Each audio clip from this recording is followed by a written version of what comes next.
Go ahead and turn to Matthew 15. Just going to read a couple verses from the beginning of Matthew chapter 15 and share some thoughts I think go along pretty tightly with what we discussed in our Bible class this evening.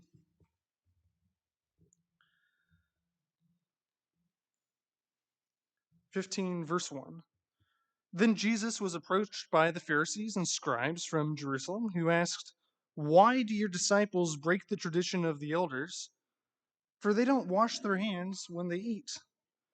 He answered them, "Why do you break God's commandment because of your tradition? For God said, 'Honor your father and your mother,' and whoever speaks evil of father or mother must be put to death. But you say, 'Whoever tells his father or mother, whatever benefit you might have received from me is a gift committed to the temple,' he does not have to honor his father. In this way, you have nullified the word of God because of your tradition. Hypocrites! Isaiah prophesied correctly about you when he said, 'This people honors me with their lips, but their heart is far from me. They worship me in vain, teaching as doctrine the traditions of men.'" I think it's pretty easy to follow along with the events that occur here.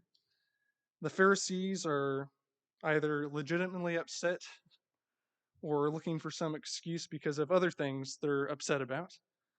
And they come before Jesus and say, "Your disciples aren't walking in step with our traditions, the traditions of the elders."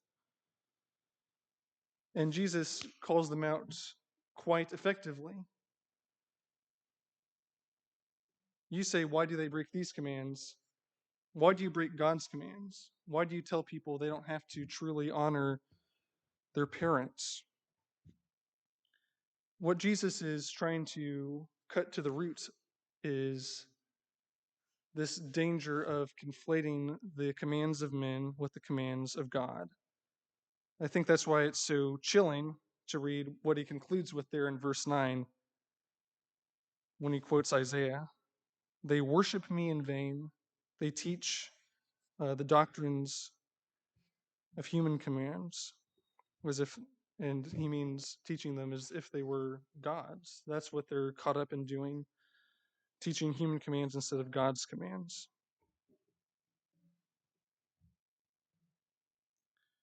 These Pharisees had, just about centuries of traditions, and you can understand why they'd be so important for them. But even though there might be some sort of excuse there, Jesus still expects them to know the truth. These are teachers of the law. They ought to be able to discern between what's from man and what's from God. The Pharisees are either suckering themselves into this or not interested in learning the truth, and either way is completely unacceptable for these of God's people, and especially these who are teachers among them.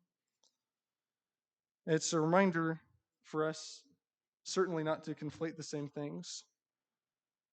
We need to be more open-minded about what we're comfortable with and these traditions we have. We need to keep an open mind, not so open that our brains fall out when we're considering different things, but to be committed and humble enough to look for the truth.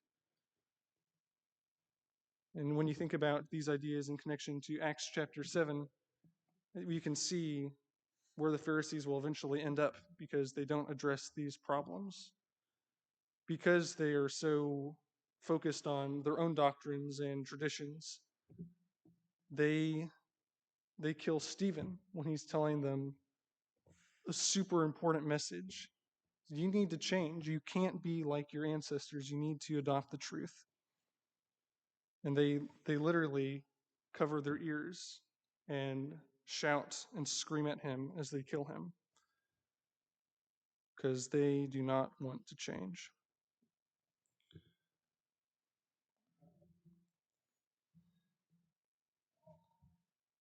So the last thing is just a reminder, let's all be committed to praying for our own lives, that we are committed to be humble submitting to God and His truth.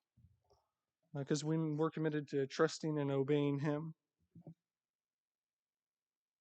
then God will be with us. He'll direct us to learn more and more truth and to bless others in light of that. If you need the prayers or help of the congregation, if you need to commit your life to Jesus, then please come forward as we stand and sing this invitation song.